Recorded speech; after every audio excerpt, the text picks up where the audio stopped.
देवभूमि उत्तराखंड की खूबसूरत उर्गम वैली, चांदी जैसे चमकते बादल, गगनचुंबी पहाड़ों के नीचे हरियाली ही हरियाली है।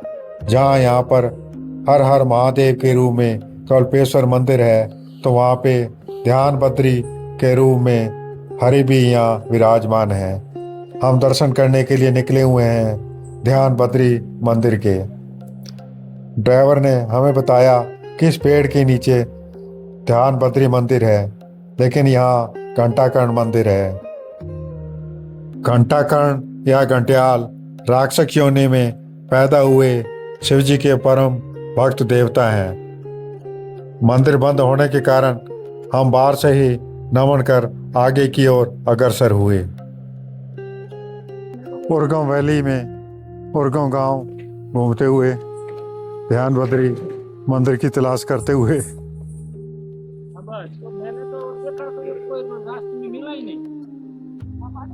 तो मैं तो नहीं आड़ी टेढ़ी पतली गलियों वाला खूबसूरत उर्गम गांव, ये यहाँ का पोस्ट ऑफिस था। सामने ही ध्यान बद्री मंदिर बताया है, उसी की ओर आगे बढ़ रहे हैं। साथियों, दर्शन कीजिए ध्यान बद्री उर्गम गांव में।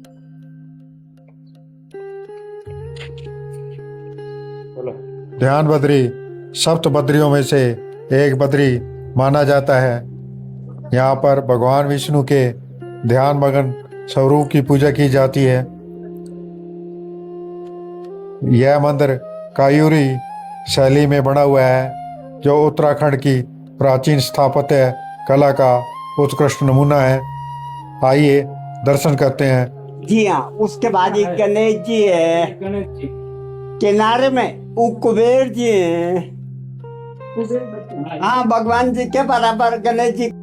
भगवान विष्णु का ध्यान मगन स्वरूप में विग्रह, छोटा सा मंदिर है। विशाल बद्री मंदिर को देखते हुए यह उपेक्षित ही लगता है। यह अमृत कुंड है, जहाँ पे बताया जाता है कि गंगा की धारा यहाँ से बहती है। यहाँ यह भी मान्यता है कि एक पांडु राजा ने अपने पापों का प्रायश्चित करने के लिए यहाँ तप किया था। यह ध्यानेश्वर महादेव का मंदिर है, जो ध्यान बद्री मंदिर के बिल्कुल नज़दीक ही साइड में बना हुआ है। यह कुबेर जी की मूर्ति और नंदी जी की मूर्ति है। मान्यता है कि इस ध्यानेश्वर महादेव मंदिर की स्थापना आदि शंकराचार्य ने की थी। मुख्य मंदिर की फोटो नहीं लेने देगी मुझे। हमारी टैक्सी यहीं चौक पे ही खड़ी थी, क्योंकि आगे टैक्सी का रास्ता नहीं था। ये बर्फीली चोटियां जो देख रहे हैं आप, इनके ठीक पीछे विशाल बद्री यानी कि बद्रीनाथ का प्रसिद्ध मंदिर है। पैदल का रास्ता जरूर है, लेकिन वहाँ से नहीं जा सकते, वहाँ से घूम के ही जाना पड़ेगा आपको। ये जो पहाड़ी देख रहे हैं, ये नंदा देवी पहाड़ियाँ हैं, नंदा देवी पीक बोलते हैं इसे। ये लोकल बर्फबारी है, लोकल पहाड़ों पे गिरी हुई बर्फ है। घंटाकर्ण मंदिर और ध्यान मंदिर देने के बाद श्रद्धालु चाय पानी का आनंद लेते हुए, सुबह से चले थे, थकावट हो रही थी। हालांकि कल्पेश्वर मंदिर में भी चाय पी थी। हमारा एक सह यात्री और ड्राइवर महोदय आए नहीं हैं। ड्राइवर महोदय शायद किसी नज़दीकी रिश्तेदार जो उनके यहाँ रहते हैं उनके गया हुआ है, और सह यात्री को शॉपिंग कर रहा है। यहाँ पे बताया जाता है कि राजमा काफ़ी अच्छी होती है, तो वो राजमा वगैरह खरीदने गया हुआ है। खूबसूरत घाटी है, गेहूँ वगैरह की फसल लगी हुई है। गांव छोटा सा है, लेकिन होम स्टे यहाँ काफ़ी हैं। 3-4 होम स्टे ये सामने ही दिख रहे हैं। इधर साइड में भी एक होम स्टे है। अगर आप चिल्पों वाली शहरी लाइफ को छोड़कर कुछ दिन शांति सुकून से ऐसे वातावरण में बिताना चाहते हैं, तो यह बहुत ही अच्छा विकल्प साबित होगा। मिनिमम रिक्वायरमेंट यहाँ पूरी हो रही हैं। अध्यात्म और प्रकृति का अनूठा संगम है यह उर्गम वैली। 5 केदारों में से एक केदार कल्पेश्वर मंदिर के और सप्त बद्रियों में से एक बद्री ध्यान बद्री के दर्शन करने के बाद उन्हें वापसी की ओर उबड़ खाबड़ टेढ़े मेढ़े पथरीले रास्तों पर अब हम जाएंगे हेलांग कस्बे को क्रॉस करते हुए जोशीमठ की ओर, जो यहाँ से लगभग 27 से 28 किलोमीटर की दूरी पे है। पूरी डिटेल जानने के लिए मेरा इससे पहले वाला ब्लॉग कल्पेश्वर मंदिर पर देखिए। आपको उर्गम वैली के बारे में, दूरियों के बारे में पूरी जानकारी उपलब्ध हो जाएगी। हम हेलांग कस्बे में पहुंच चुके हैं। हमारा अगला डेस्टिनेशन व्रत बद्री है, जो यहाँ से 4 या 5 किलोमीटर जोशीमठ की ओर आगे बढ़ने पर रास्ते में आएगा। तो आइए आप भी हमारे साथ दर्शन कीजिए व्रत बद्री के। जय व्रत बद्री यहाँ से 200 मीटर की दूरी पे है। ऊपर वाला बोर्ड बन रहा है अनीमठ पैनी जगह का नाम है। यहाँ से जोशीमठ 9 किलोमीटर की दूरी पे है।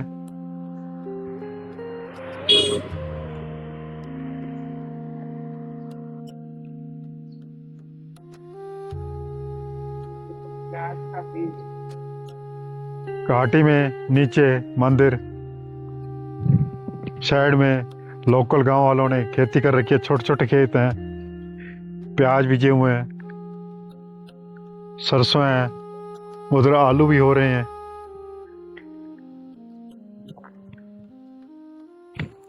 खुमानी नींबू के पेड़ भी लगे हुए हैं। खूबसूरत ग्रामीण परिवेश, पहाड़ी प्रकृति, पहाड़ी संस्कृति को निहारते हुए धीरे धीरे कदम दर कदम हम नीचे उतर रहे हैं। हमारे ग्रुप में 50 वर्ष से नीचे का शायद ही कोई हो। सभी वृद्ध हैं और देखने जा रहे हैं व्रत बद्री मंदिर को। कहा जाता है वृद्धावस्था मन का विषय है, मन साथ दे तो तन साथ दे देता है। तन मन ने साथ दिया और हम पहुंच गए व्रत बद्री मंदिर के परिसर में। साथियों, हम आए हैं व्रत बद्री मंदिर में, जोशीमठ से 9 किलोमीटर आगे। कल्पेश्वर मंदिर में दर्शन करने के बाद वापस जाते हुए व्रत बद्री मंदिर के दर्शन करते हुए। तो आइए आप भी दर्शन कीजिए।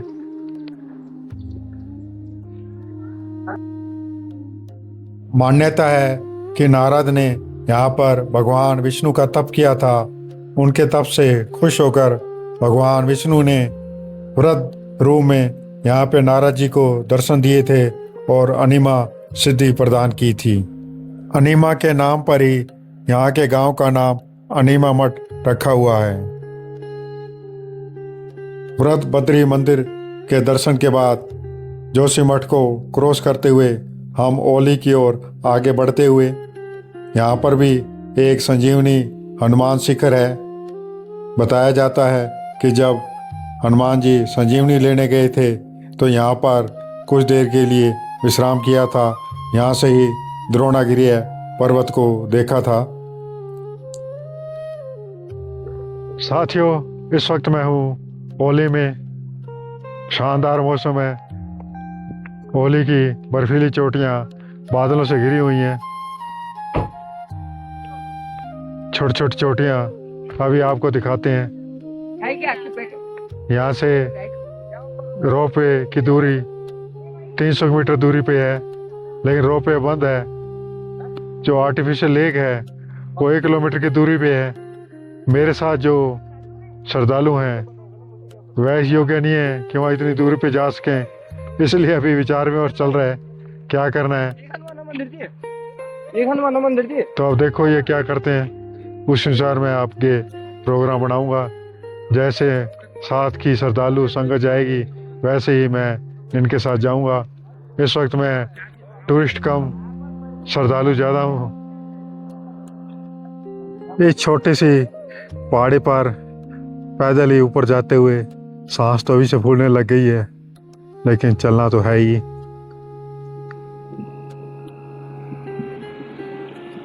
नीचे जो जीपी खड़े हैं वहाँ से ऊपर पैदल ही पहाड़ी चढ़कर आए हैं, सांस फूल रही है।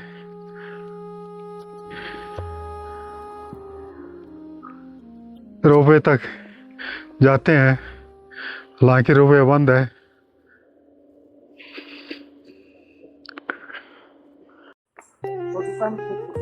सब रास्ता है, आ जाओ।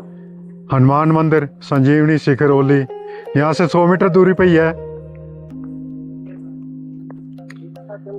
हमारे साथी ऊपर जाते हुए, पीछे पीछे बिंदु भी जाती हुई। संजीवनी शिखर हनुमान जी मंदिर, हम भी यहाँ थोड़ी देर विश्राम कर संजीवनी लेंगे। हम मंदिर के पीछे से आए थे, लेकिन आगे एंट्री गेट पर आए, लेकिन यहाँ पे कुछ लिखा नहीं है, खाली दीवार है। तो आइए बढ़ते हैं मंदिर की ओर।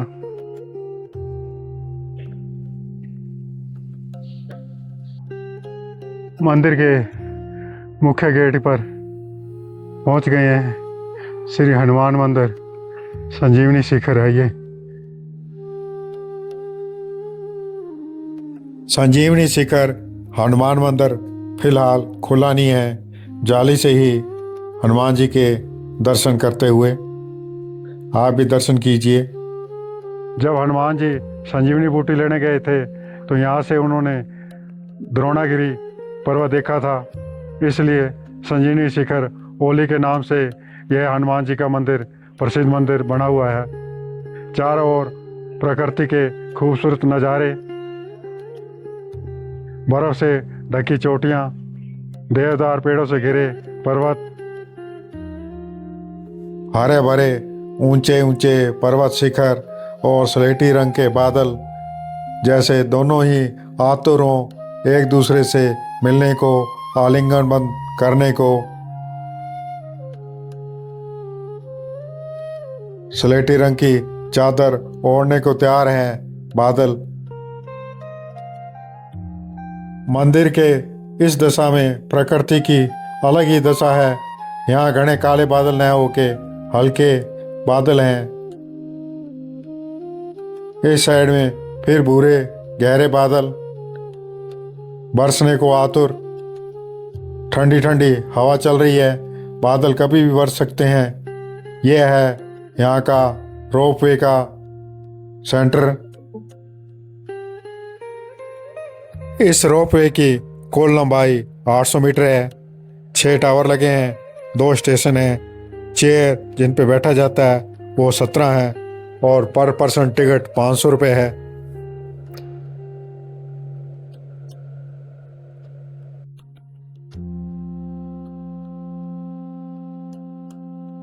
रोपवे जाने के लिए सीढ़ियाँ, जिनका प्रयोग हम उतरने के लिए कर रहे हैं। यह रेस्टोरेंट है जहाँ पे आप रिफ्रेशमेंट वगैरह ले सकते हो। रोपवे सेंटर के ठीक सामने या सीढ़ियों के सामने भी प्राइवेट टी स्टॉल है, जहाँ आप चाय पानी का आनंद उठा सकते हो। बहुत ही खूबसूरत दृश्य है जब तक बारिश नहीं होती, क्योंकि बारिश होते ही हमें यहाँ से 9-2-11 होना पड़ेगा।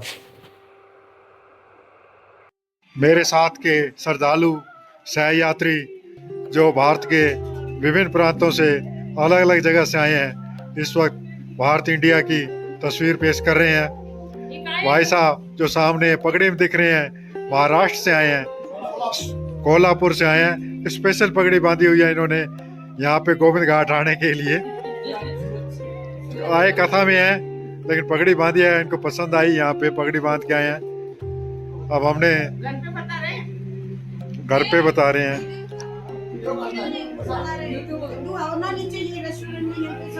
यहाँ आप चाय पानी नाश्ता थोड़ा बहुत हल्का फुल्का कर रहे हैं। हमारे 2 साथी अभी ऊपर ओली रोपवे से आए नहीं है, उनका इंतजार हो रहा है। साथियों कल्पेश्वर मंदिर के दर्शन करने के बाद ध्यान बद्री और पुरद बद्री के दर्शन किए। उसके बाद हम ओली आ गए। ओली के कुछ पॉइंट देखे, संजीवनी शिखर ओली देखा। रोपवे बंद है तो मौसम ख़राब हो गया है, बादल काफ़ी हो रहे हैं, बूंदाबांदी शुरू हो गई है। ड्राइवर ने बताया है कि घाट में काफ़ी बारिश हो रही है, तो हम शीघ्र अब निकल रहे हैं यहाँ से। इसी के साथ आज का व्लॉग भी यहीं समाप्त करते हैं। आशा है आपको आज का व्लॉग पसंद आया होगा। पसंद आए तो लाइक शेयर सब्सक्राइब ज़रूर करें। Thank you.